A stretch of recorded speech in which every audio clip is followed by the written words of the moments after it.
Shalom, peuple de Dieu, demeurons tous bénis dans le nom puissant de notre Seigneur et Sauveur Jésus-Christ de Nazareth. Alléluia! Gloire soit rendue à notre Seigneur et Sauveur Jésus-Christ de Nazareth pour cette grâce excellente que le Seigneur m'accorde encore en ce jour pour venir exhorter encore à son peuple. Alléluia!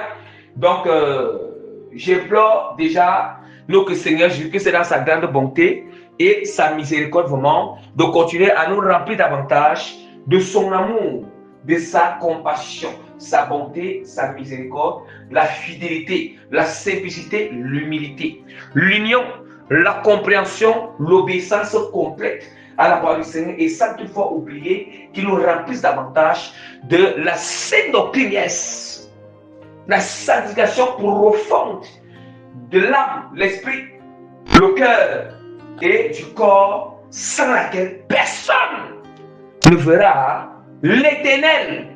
Alléluia. Donc, sans toutefois tarder, je vais recommander cette exhortation à le Seigneur à travers une courte prière. Alléluia.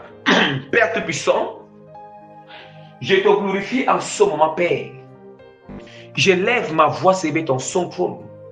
Je t'exalte et je te bénis. Je te dis merci infiniment de tout mon cœur, de toute mon âme, de toutes mes pensées et de toutes mes forces. Parce que tu m'accordes encore la grâce de venir exhorter à ton peuple. Et à chaque fois que tu m'as toujours accordé la grâce d'exhorter à ton peuple, d'enseigner à ton peuple, tu m'as toujours révélé ta parole. Seigneur, à nouveau, je te confie encore cette exhortation. Tout mon aide et tous ceux qui vont écouter, Père. La même manière, Père, tu m'as toujours assisté. Tu m'as toujours amené à les profondeurs de ta parole. Je t'implore, Seigneur, je dispose mon cœur sous ton autel, Père.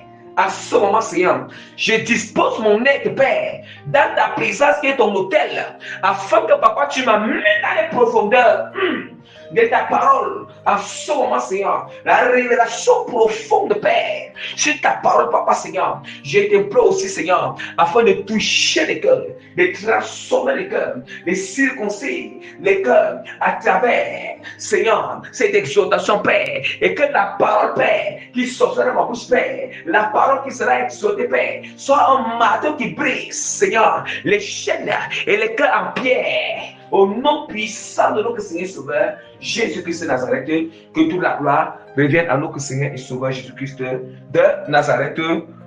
Amen. Alléluia. Bien-aimés, je vais annoncer rapidement le thème de notre exhortation qui est intitulée sur cette génération chrétienne de prostitution et d'adultère spirituel sera jugée très sévèrement. Je pouvais dire sévèrement, mais dire très sévèrement péri. Alléluia. Bien-aimé, tel que notre thème est en train de nous indiquer, est en train de nous spécifier que cette génération chrétienne de prostitution et d'adultère spirituel sera jugée très sévèrement, bien-aimé. Bien-aimé, nous jouons parce que nous voyons encore la porte de la grâce est encore ouverte. Mais le jour que le Seigneur Jésus-Christ va fermer la porte de la grâce, nous allons confirmer, tel qu'il dit dans Zacharie bien-aimé, qu'il va briser, et il va briser bien-aimé le bâton de la grâce, la houlette de la grâce bien-aimée. Ah oui, ça veut dire qu'il va fermer la porte de la grâce. Et lorsqu'il va fermer, c'est là où son jugement va commencer.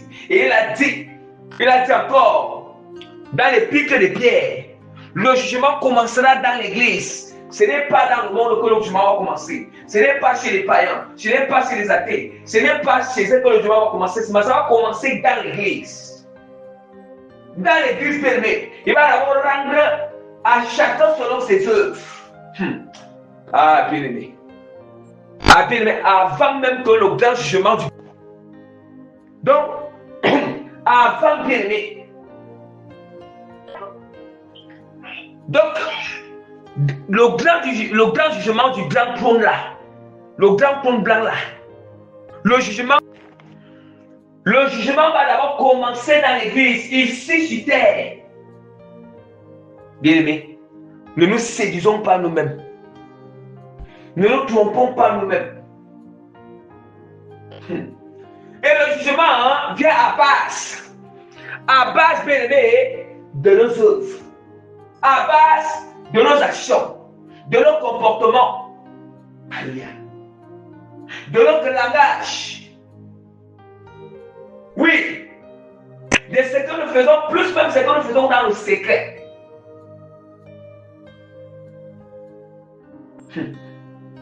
Nous jouons bien-aimés. Nous jouons bien-aimés.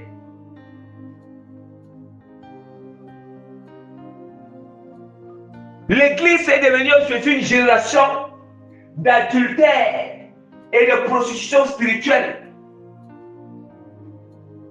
Ah oui. Bien-aimés, c'est quoi l'adultère spirituelle? Or, nous savons que du fait que nous sommes chrétiens, alléluia, nous sommes chrétiens, ça veut dire que nous avons une alliance avec Jésus. Quand le Seigneur te choisit comme son serviteur ou sa servante, ou bien tu deviens fidèle de Jésus-Christ, il y a une alliance qui est tissée avec Christ. C'est une alliance de fiançailles. Cette alliance, c'est le Seigneur qui confie cette alliance. Une alliance de fiançailles pour le jour des noces. Parce que le mariage sera célébré, bien-aimé, le jour des noces bien-aimées. Là, nous avons une alliance avec Christ. Alliance avec le Saint-Esprit. Or, dans cette alliance, c'est l'obéissance à la parole du Seigneur qui nous fait rester dans cette alliance, qui nous fait demeurer fidèles à cette alliance.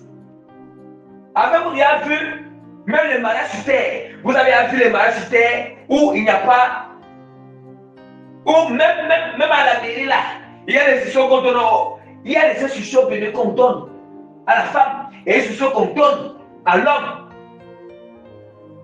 Pour revenir encore dans la parole de Dieu, c'est encore un autre niveau encore, il y a des institutions. Donc ça veut dire que ce sont ces lois liées au mariage, c'est ça bien-aimé qui lie, voilà, c'est ça bien-aimé qui confirme le mariage et qui lie le mariage. Du moment où bien-aimé tu brises ces lois-là, il y a l'infidélité. L'infidélité bien-aimé. Et c'est tout maintenant. Nous allons voir. Quand le Seigneur parle d'adultère spirituel et prostitution spirituelle, c'est par rapport à ce que, bien-aimé, c'est par rapport à ce que, pourquoi le Seigneur reste à nous? Il faut qu'on obéisse à la parole. Mais comme on a été fidèle à la parole, le Saint-Esprit, on a été fidèle au Saint-Esprit et fidèle à Jésus qui est toujours le Saint-Esprit. Pourquoi? Nous savons que c'est authentique. Le péché, c'est la désobéissance de la parole. Dès qu'on désobéit la parole, on a déjà fait alliance avec le démon qui est derrière le péché qu'on a commis. Alléluia. Là, tu commets l'adultère spirituelle. Tu as été fidèle à Christ et fidèle à Christ au profit de l'adultère que tu commets spirituellement avec l'esprit là, l'esprit impur, ces démons là. Alléluia. Ça, c'est l'adultère spirituel. Maintenant, dans le cadre, l'adultère spirituel, lorsque tu as eu, tu vois. Maintenant, il y a aussi le cadre de la prostitution spirituelle. Le cadre où maintenant, non seulement en même temps, tu as un cœur bien de prostitution avec plusieurs esprits impurs, plusieurs démons. Alléluia. Ce n'est même plus. Vous savez que chaque péché a un démon. Le mensonge a le démon du mensonge. L'orgueil, le démon de l'orgueil. La fornication, le démon de fornication. L'hypocrisie, le démon d'hypocrisie. C'est ça quand maintenant, c'est quand tu es soumis à plusieurs péchés. Ça devient la prostitution spirituelle. Parce que là, tu as te prostituer avec plusieurs péchés. Tu te prostitues avec plusieurs démons bien-aimés. Yes! Nous allons voir aujourd'hui les chrétiens tellement se prostituer avec le démon de paresse. se prostituer avec le démon de sommeil. Oui, ça c'est la prostitution. Oui, commettre l'adultère. On trompe Christ. Nous trompons le Saint-Esprit en commettant l'infidélité pour se prostituer avec le démon de paresse. Oui, le démon de négligence, le démon de prétexte, pour se prostituer avec le démon de l'odeur, pour se prostituer avec le démon de sommeil.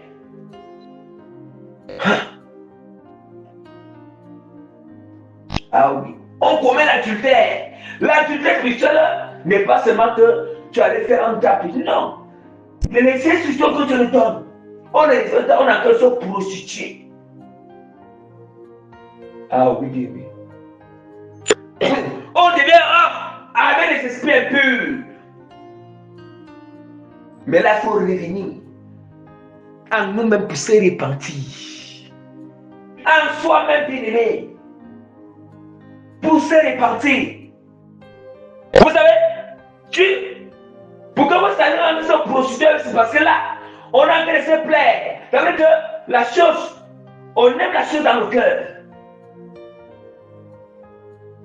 Tellement que le Saint-Esprit réveille quelqu'un, réveille-toi. Prie la personne encore, se prie encore sur le lit comme ça, comme le serpent bien-aimé. Ça veut dire que prostitue avec l'esprit de sommeil, puisque là, le Saint-Esprit te réveille. Ton époux te réveille, réveille-toi. J'ai besoin de toi. Je veux que viens me servir à manger, viens me faire ceci. Mais là, je suis encore à la prostitution spirituelle avec l'esprit du sommeil. C'est ça, bien-aimé. Ah oui, bien-aimé. Voilà. Mais à part tout ce qui est péché, alléluia, les abominations que nous connaissons, ceux qui regardent les films pornographiques, ceux qui aiment l'argent, qui aiment tellement l'argent, la cupidité, ces choses, l'orgueil, la colère, l'emportement, la jalousie, la haine, tout ça, quand nous avons ces choses dans notre cœur, nous sommes attachés à ces esprits. C'est ça l'adultère et la prostitution spirituelle. On est sommes infidèles à Christ. On trompe Jésus. Oui, nous le trompons. Nous le trompons, bien-aimé. Nous le trompons. Nous voulons encore quoi?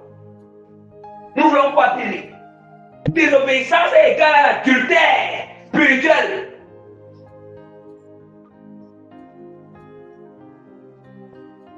Bien-aimé, il fallait que j'explique ces choses. Nous allons ouvrir rapidement la parole du Seigneur afin que la parole de Dieu, bien-aimé, nous allons examiner le thème de notre exhortation à la lumière ou à base de la parole. Nous savons bien que la parole du Seigneur nous dit dans Jacques, pour soutenir ce qu'elle venait d'expliquer, dans Jacques chapitre 4. Jacques chapitre 4, bien-aimé, au verset 4.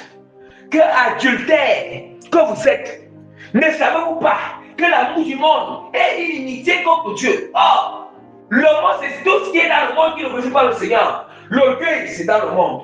La fornication, c'est dans le monde. L'adultère physique, c'est dans le monde. Le mensonge, c'est dans le monde. La comédie dans le monde. L'hypocrisie dans le monde. L'escroquerie dans le monde. Le vol dans le monde. La pornographie dans le monde. Les positions pornographiques dans le monde. Le braquage dans le monde. Oui, l'infidélité, c'est dans le monde de Dieu. C'est là-bas.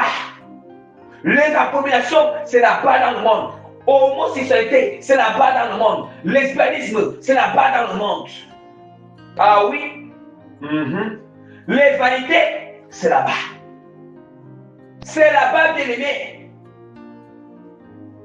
Ah oui, les séries là, c'est là-bas dans le monde. Les films de vampires, c'est là-bas dans le monde. Les films d'horreur, c'est toujours là-bas dans le monde des bénis. Ah oui, la cupidité, c'est là-bas. L'amour de l'argent, c'est là-bas. L'idolâtrie, c'est là-bas dans le monde. D'où il dit que, adultère que vous êtes, ne savez-vous pas que l'amour du monde est inimitié contre Dieu? Alléluia. C'est lui qui va être ennemi de Dieu qui sera l'ami du monde. Ah, aimer le monde, ça veut dire l'amour. Là, tu aimes. Ça veut dire que tu as l'amour. Ça veut dire que tu as l'amour du monde, l'amour de ces choses-là, à dépasser le Seigneur. Tu aimes ça à dépasser le Seigneur. Et là, c'est l'infidélité. Nous savons dire que c'est l'infidélité. Là, c'est l'infidélité. Nous-mêmes, nous connaissons, si un homme n'aime plus sa femme ou sa femme n'aime plus un homme, vous voyez, il y aura une fidélité bien-aimée. La seule sagesse qui prouve, vous voyez, il y aura infidélité. Alléluia. Bien-aimé, continuons davantage. Regardez la page, ça nous dit, dans Luc, et pourquoi la génération sera jugée sévèrement. Là, maintenant, nous allons entrer sur le point passé, état qui explique quoi adultère et position spirituelle. Là, maintenant, nous allons entrer maintenant. Pourquoi est-ce que notre génération, c'est sera jugée sévèrement. Alléluia. Luc 10, verset 23-24. Et se tournant vers les disciples, il a dit, en particulier, heureux les yeux qui voient ce que vous voyez, car je vous dis que beaucoup de prophètes et de rois ont désiré voir ce que vous voyez et ne l'ont pas vu, entendre ce que vous entendez et l'on n'a pas entendu. Écoutons encore, la page nous dit encore dans Matthieu 13, verset 16 à 17, mais heureux sont vos yeux parce qu'ils voient et vos oreilles parce qu'elles entendent.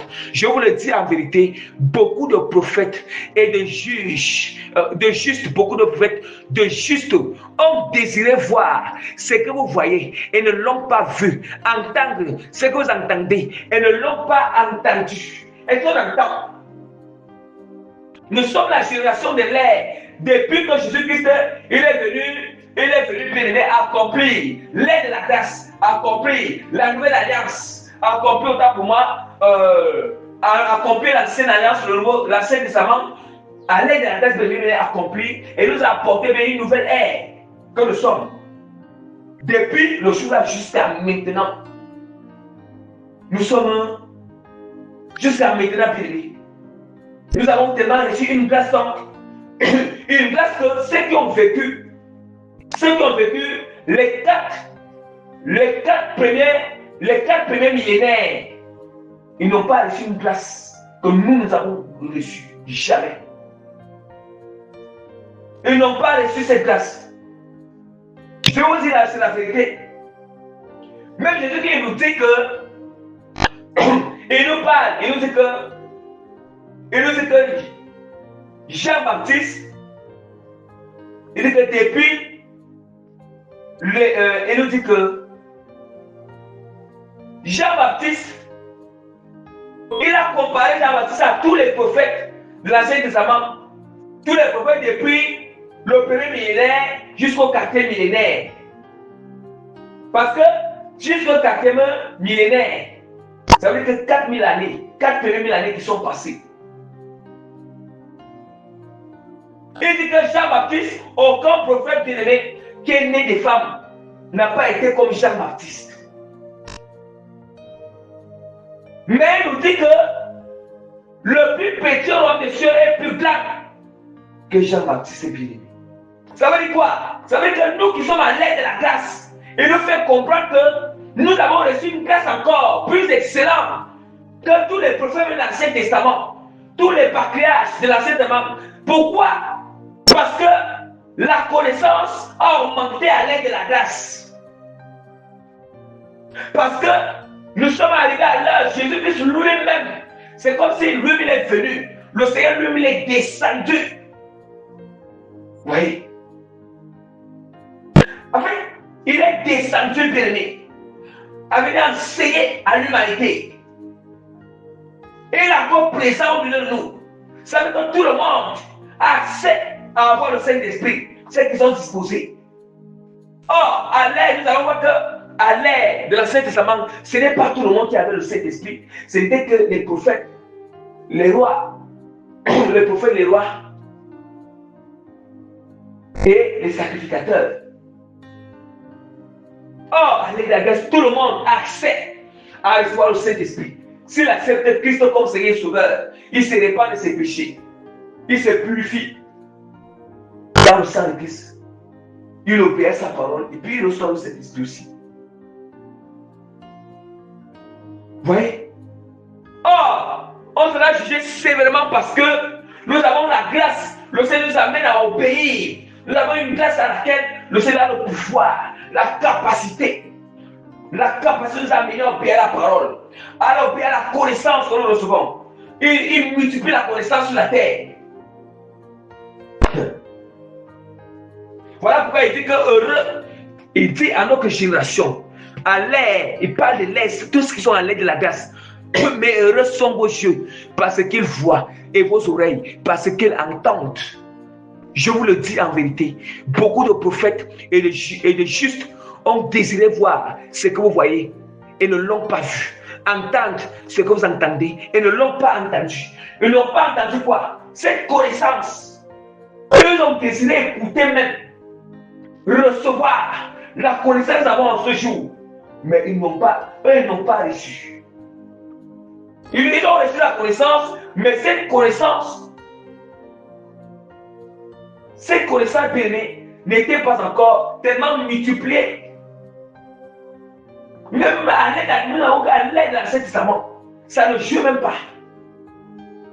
En fait, l'aide de la grâce, il y a tellement la grâce. Il y a tellement du temps que le Seigneur nous donne.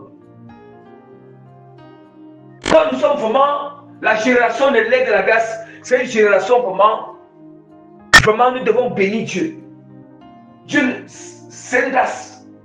Je vous assure, parce qu'il est question que le Seigneur se révèle à toute l'humanité.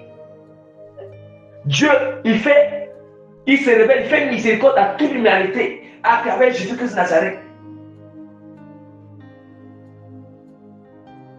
Voilà pourquoi on sera jugé sévèrement. Sévèrement, je vous le dis en vérité. Parce que tout est dit. Donc Dieu nous a disposé tout. Il a disposé tout favorablement à notre égard. La grâce est là. Il est patient. Il est amour. Sa miséricorde est là. Son Saint-Esprit est là. Qui donne le pouvoir d'obéir. Il nous donne le temps de se repentir. Le sang de Christ est là pour nous purifier, nous sanctifier. Regardez comment on utilise le sang de bouc à l'Ancien Testament. En fait, il n'y a même pas comparaison. Les 4 premiers millénaires, il n'y a même pas comparaison bénie avec les 2000 années de grâce. Puis les 4 premiers millénaires, ils font 6000 années. Or, nous sommes en train d'achever l'aide de la grâce même. Ça prend sa fin. Pour que le Seigneur, il ferme la porte de la grâce. Pour que nous allons entrer dans un nouveau règne qui sera le millénium. Or, à chaque 2000 années, donc ça veut dire ça va changer. Ça veut dire là, l'aide de la grâce, Dieu va fermer la porte de la grâce afin d'entrer aussi dans un début, dans un nouvel règne. Un nouveau règne qui sera le millénium sur la terre.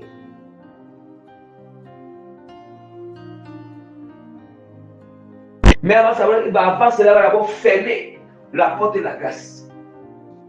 Il va d'abord fermer la porte de la grâce, apporter la tribulation sur la terre, le jugement dans l'église, qui n'est pas, là c'est différent du jugement du grand trône, le jugement dernier.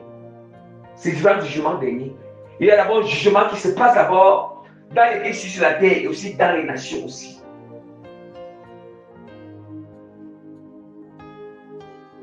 Il y a un autre jugement devant le grand trône blanc qu'on appelle le jugement dernier. Bien aimé, la parole du Seigneur nous dit encore dans Matthieu 11, verset 20 à 24. Alors, il s'est mis à faire des reproches aux villes dans lesquelles avaient eu lieu la plupart de ces miracles, parce qu'elles ne s'étaient pas repenties. Écoutons bien la parole. Malheur à toi, malheur à toi, Chorazin, Malheur à toi, Bethsaïda, car si les miracles qui ont été faits au milieu de vous avaient été faits dans Tyr et dans Sidon, il y a longtemps qu'elle se serait repentie en prenant le sac et la cendre. C'est pourquoi je vous le dis, au jour du jugement, Tyr et Sidon sera traité moins rigoureusement que vous.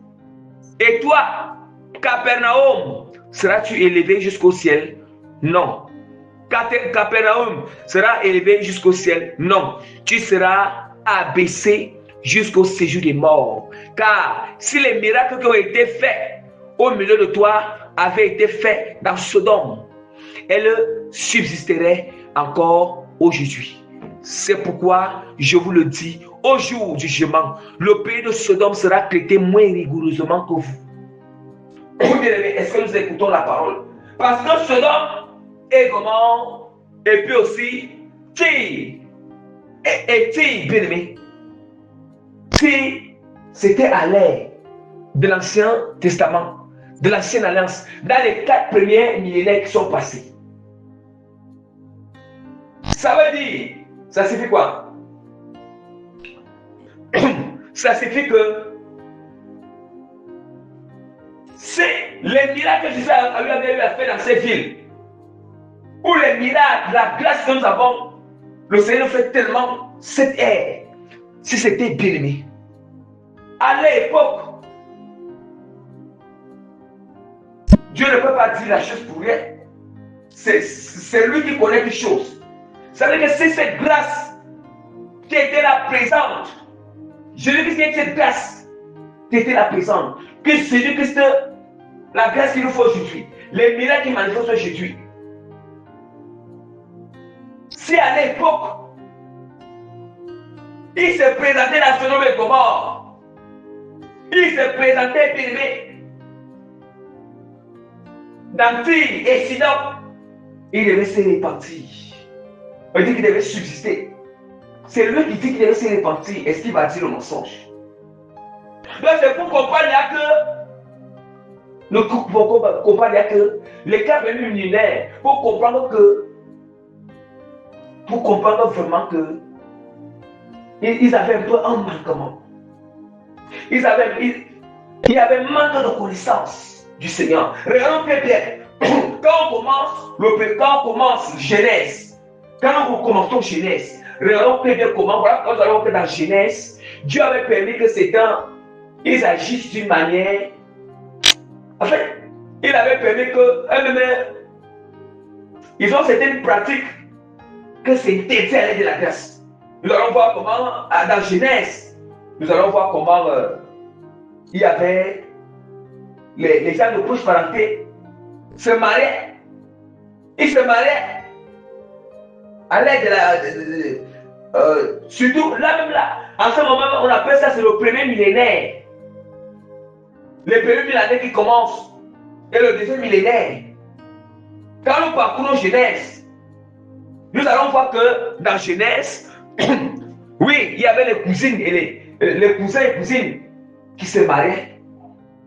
Il y avait même les demi-frères et demi-sœurs qui se mariaient. Qui se mariaient bien. Mais là, Dieu permettait. Oh, il n'avait pas encore la loi là. Dieu n'avait pas encore donné cette connaissance. Mais à partir de à partir du troisième du quatrième millénaire, où Moïse a régné, Moïse a vécu. C'est là où Dieu donne la loi pour interdire. Pour interdire. Mais nous allons voir dans Genèse. En fait, c'était tellement. La chose était tellement. C'était permis. La chose était tellement permise. La chose se faisait. C'était comme si c'était normal. C'est tout maintenant qu'aujourd'hui, les gens. Parfois, ces émotions sont confus. Ils sont confus. En réalité, il y a la révélation de la parole. Autant pour moi, ils sont confuses. Certaines personnes. Nous comprenons. Ouais, quand vous comprenez, il n'y a que. Vous comprenez, il n'y a que vraiment. Nous comprenons, il y a que. Il y avait certaines connaissances. Ils n'avaient pas encore reçu. Mais nous, On prend, nous avons tellement, il y a l'Ancien Testament, il y a le Nouveau. Il y a tellement la connaissance, il n'y a pas. Dieu nous amène dans les révélations au pouvoir de la parole. Il y a encore des révélations que Dieu continue encore à donner davantage. Bien-aimé, le Seigneur ne s'est jamais révélé encore, ne s'est jamais révélé à un autre ère comme notre génération, comme l'aide de la grâce. Et même dans l'aide de la grâce, même les premiers qui sont dans l'aide de la grâce, même nous-mêmes encore, il y a eu plusieurs générations dans l'aide de la grâce. Mais notre génération encore, Dieu ne s'est jamais révélé à une autre génération, que ce soit à l'aide de la grâce ou bien dans l'Ancien Testament, comme notre génération bénie. Et chaque génération sera jugée sévèrement selon la connaissance que Dieu a déversée, selon la connaissance qui était disponible, les révélations qui étaient disponibles. Ah oui. Il a dit dans Deutéronome, les commandements de Dieu ne sont pas secrètement au-dessus de ta force. Ce n'est pas au ciel que tu vas dire que tu vas aller chercher, mais c'est là à ta portée. Ce n'est pas au ciel que je vais dire que qui va monter pour aller nous chercher les commandements au ciel ou la connaissance au ciel, mais c'est là à notre portée. On n'est pas monté, mais Jésus-Christ a dit que je vous enverrai le consolateur. Il est là. Il est venu jusqu'à nous. Il a dit qu'il sera avec vous jusqu'à la fin. Il est là. Il est venu jusqu'à nous. Ici, il n'est pas question. Oh, Moïse, il était monté à la montagne pour aller prendre là-bas quoi. Aller prendre les commandements. Mais là, on le monte. Il dit que lui, il est venu même. Il est descendu parmi nous. Il est là, yes. Comprenons, nous comprenons la portée. Nous comprenons la portée de l'aide de la grâce. Voilà pourquoi on sera jugé sévèrement. Sévèrement, personne ne donnera aucun prétexte. Personne n'aura aucune excuse. Le Seigneur est très clair. Si le Seigneur ne serait pas venu, vous devez être sans excuse, mais comme je suis venu la bénie. Si je ne serais pas venu là, vous devez être sans péché. Mais comme je suis venu, vous êtes sans excuse. Et nous sommes sans excuse. Encore plus là, il y a encore la facilité d'obéir, de se soumettre à la parole. D'où maintenant, nous savons qu'à l'aide de l'Ancien Testament, là, c'est lorsqu'il commettait l'action que le Seigneur maintenant, le péché était compté. C'est lorsqu'il commettait l'action que le péché était compté. Est-ce que nous comprenons? Oui. Parce qu'il n'avait pas le Saint-Esprit en nous. Mais nous, on a le Saint-Esprit. Ça veut dire qu'avant de commettre l'action, le Seigneur a le pouvoir de neutraliser la pensée qu'il peut te commettre l'action, de neutraliser nos désirs, de neutraliser le sentiment charnel. Est-ce que nous comprenons? Nous comprenons, bien aimés? Est-ce que nous comprenons cet enseignement? C'est ce que le Seigneur nous enseigne. D'où maintenant la parole du Seigneur nous dit encore dans Jean chapitre 12. Jean chapitre 12, verset 48. Celui qui me rejette et qui ne reçoit pas mes paroles à son juge, la parole que j'ai annoncée, c'est elle qui le jugera au dernier jour. Est-ce qu'on entend? Écoutons bien. Ça, c'est la connaissance du Seigneur. Je dis que c'est très clair. Celui qui me rejette et qui ne reçoit pas mes paroles, dit encore instruction, commandement, précepte, connaissance du Seigneur. À son juge, la parole que je l'ai annoncée, c'est elle qui le jugera au dernier jour. Nous comprenons déjà que c'est la connaissance que nous avons reçue là. C'est cette connaissance qui va nous juger. La parole qu'on a reçue là, c'est ça qui va nous juger. Ce n'est pas le Seigneur. Ce n'est pas Jésus qui va nous juger, mais c'est sa parole qui va nous juger. D'où maintenant nous allons voir que même à l'heure actuelle, c'est juste la parole du Seigneur. C'est la parole de Dieu qui nous montre là où nous ne sommes pas alignés. Moi, je vous dis en vérité, là où, pour savoir que quelqu'un là, pour savoir vraiment que quelqu'un, tu es éligible pour entrer au ciel, on doit seulement se mirer à travers la parole de Dieu. Parce que c'est cette parole qui va nous juger. C'est la même parole qui va nous... C'est ça, si on meurt maintenant, c'est seulement qui va nous attendre au carrefour. Il va nous attendre au carrefour. Le jour de l'église, le dernier jour, c'est cette même parole qui va nous attendre. Donc, pour savoir si vraiment tu es éligible, maintenant, si tu meurs, tu vas au ciel. Mis-toi à jamais la parole. Où est-ce que tu négliges encore d'obéir la parole? Où est-ce que tu négliges encore de t'allier? Oh, il nous a donné le pouvoir, la capacité de se soumettre à cette parole qui est le Saint-Esprit. Il a dit que ces commandements ne sont pas bénis. Ça ne parle pas au-dessus de nous. Vous voyez, nous comprenons maintenant. Nous comprenons la portée de la parole. Quand le Seigneur nous dit que prenons la parole du Seigneur au sérieux, ne jouons pas avec la parole. Surtout la révélation de la parole. C'est cette parole qui va nous juger. Ce n'est pas moi qui dis.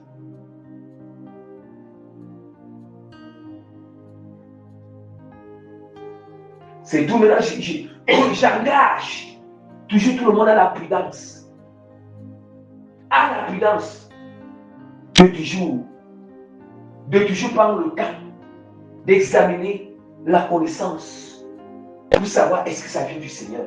Mais de ne pas commencer à rejeter. Si je rejette, et si c'était vrai?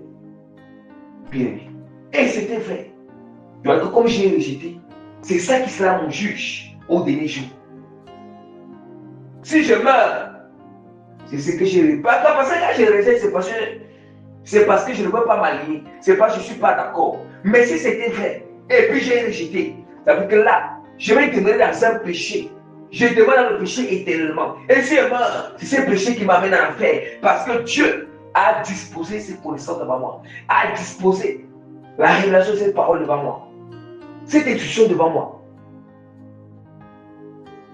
Devant moi, bien-aimé. Vous voyez, la parole du Seigneur est encore dans Acte 2, 40. Et voilà. Acte 2, 40. Et par plusieurs autres paroles, il les conjurait et les exhortait, disant: sauvez-vous de cette génération perverse.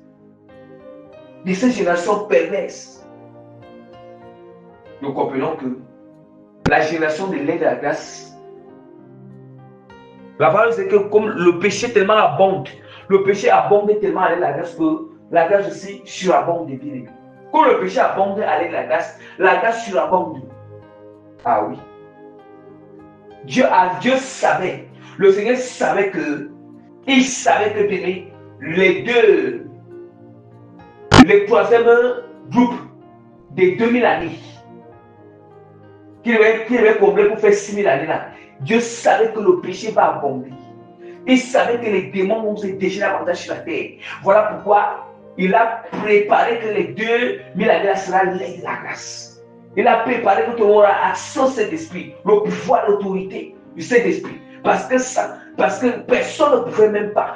Personne ne pouvait d'abord à l'ère de l'ancienne alliance. Il ne parvenait pas déjà même à s'en sortir. Pensez-vous que ce que nous voyons à l'ère de la grâce de Jésus comme le lit qui tourmente, c'est en fait par le Saint-Esprit. On ne pouvait même pas. Regardez comment il y a des pièges partout. Regardez comment le monde est tellement, l'abomination est partout. Partout. Et puis nous allons prendre l'excuse devant le Seigneur. Faisons attention. La même manière que la grâce est chuchotée, la même manière que nous avons bénéficié de cette grâce, nous sommes notre génération, c'est une génération qui a tellement eu l'avantage par rapport aux générations passées, l'ère passée. C'est aussi comme ça que le jugement de l'ère sera très sévère par rapport à ceux qui ont vécu les 4 premiers millénaires. Les 4 premiers millénaires. Ça veut dire que les 4 premières 1000 années, 4000 ans qui sont d'abord passés.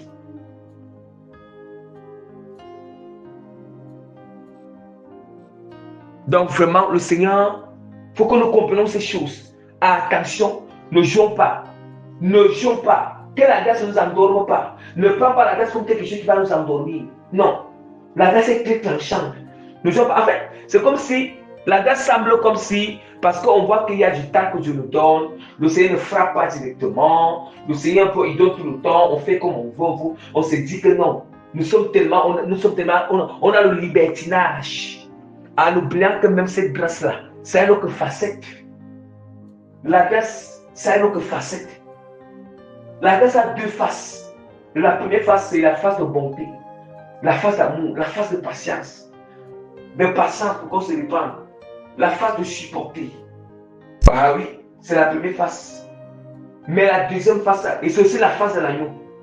Ah oui, la face du colombe. Mais la deuxième face là, c'est la face du lion. La face qui dévore, qui déchire, qui déchiquette. Bien aimé. Oui. Comme le Seigneur dit dans sa parole, la même manière que j'ai pris plaisir de vous faire du bien, là c'est la face. La face de quoi? De l'agneau.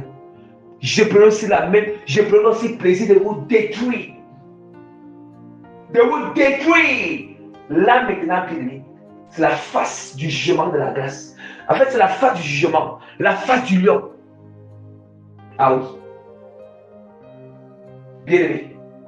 On demande, dites-moi un peu, parfois il dit sur l'humanité, on va demander quoi à Dieu? C'est Dieu qui nous a créés. C'est lui comment il a pris plaisir de nous créer, de nous faire du bien. Il peut aussi prendre plaisir de nous détruire. Ça lui fait quoi? C'est lui qui a créé l'humanité comme il veut. Et quand il veut Dieu, comment on va commencer à juger sévèrement, à détruire. On va penser que Dieu n'est pas amour. Oh, Dieu est amour. Nous pensons que Dieu, qui peut aimer la créature du Seigneur, dépasser le Seigneur. Qui peut avoir l'amour à dépasser Dieu? Vous nous appelle maintenant à se repenser davantage, à l'oublier davantage, à s'aligner à lui davantage, à s'aligner davantage à lui, afin que nous recevons sa miséricorde. Bien aimé, la grâce est là. Nous aide à l'obéir. Ne prenons pas des prétextes. Ne prenons pas des prétextes. Et le Seigneur est très clair. Dans Proverbe 30, verset 12. Elle est une race qui se croit pure. Il est une race qui se croit pure et qu'il n'est pas lavé de sa sueur. Ah oui. Nous sommes une génération, comment une race, comment une génération de race qui se croit pure. Aujourd'hui, nous allons voir comment les chrétiens, des chrétiens, nous sommes allés de la grâce, ils se disent qu'ils sont allés chérir. Oui, le salut ne peut pas perdre le salut, ils font comme ils veulent, et donc ils se croient purs. Mais ils ne se sont même pas purifiés. Ils sont tellement souillés par le péché. Un chrétien qui a la fornication qui dit que non, nous sommes à l'aide de la grâce. À l'aide de la grâce. À l'aide de la grâce. Ah oui. Oui. C'est ça. Continuez encore. Continuez. Oui. La parole dit qu'une race qui se croit pure et qui n'est pas lavée de sa sueur. Laver de la sueur, ça veut dire que laver la sueur, ça veut dire que tu vas être laver la sueur, ça veut dire que tu vas être délivré de la fornication, ne plus commettre la fornication. Tu as été lavé la sueur de la fornication.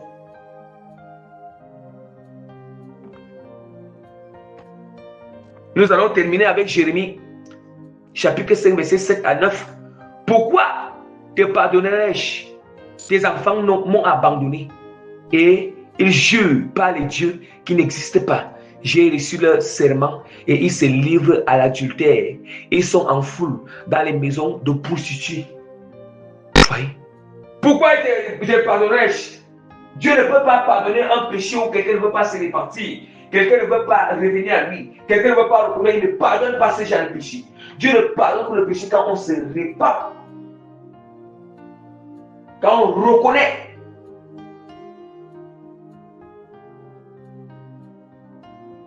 C'est comme si il a pardonné à la base. Il faut seulement qu'on saisisse le pardon. Mais si on n'entre pas pour l'accomplissement, pour saisir le pardon, notre péché n'est pas effacé. Il n'est pas effacé, ça demeure. Donc voilà, bien vraiment, la prédication, vraiment, la prédication de ce jour. Donc vraiment, le Seigneur nous demande de se répartir sincèrement. Le Seigneur est tellement amour, bien aimé. il est tellement miséricordieux. Le jour que Dieu va décider que le jugement commence dans l'église, on va méconnaître le Seigneur. Nous allons méconnaître le Seigneur. Il est temps. Il est vraiment temps qu'il Il est temps qu'on se répande. Il est temps que nous commençons à se soumettre avec notre libre choix. Avec notre libre choix, c'est aussi une preuve de maturité. N'attendons pas le jour qu'il y a le jugement, la colère va commencer à s'abattre, le jour que Dieu va commencer à détruire. Ah oui. Attirer plaisir pour détruire. Parce que les gens ne sont pas repentis. Donc vraiment, l'amour du Seigneur est là. Celui qui se répand, le Seigneur, il pardonne ses péchés. Il est toujours, la grâce, la porte de la grâce est encore là. Il est temps qu'on s'auto-examine, on fait une retrospection et puis on se répand. Ce qui nous dépasse, prions le Seigneur qui nous délivre, nous accorde la grâce de se soumettre, de s'aligner à sa parole. Donc vraiment, que toute la gloire revienne à notre Seigneur et Sauveur, Jésus-Christ de Nazareth, par la grâce du Seigneur. Je mets le sceau du Saint-Esprit sur cette exhortation. Je mets les cachets et les dévotations de l'Esprit, cette exhortation, et je mets l'avantage d'incertitude authentique de l'autorité d'impactation positive, de transformation et de transformation de tous les cœurs qui seront disposés au nom puissant de Jésus-Christ de Nazareth.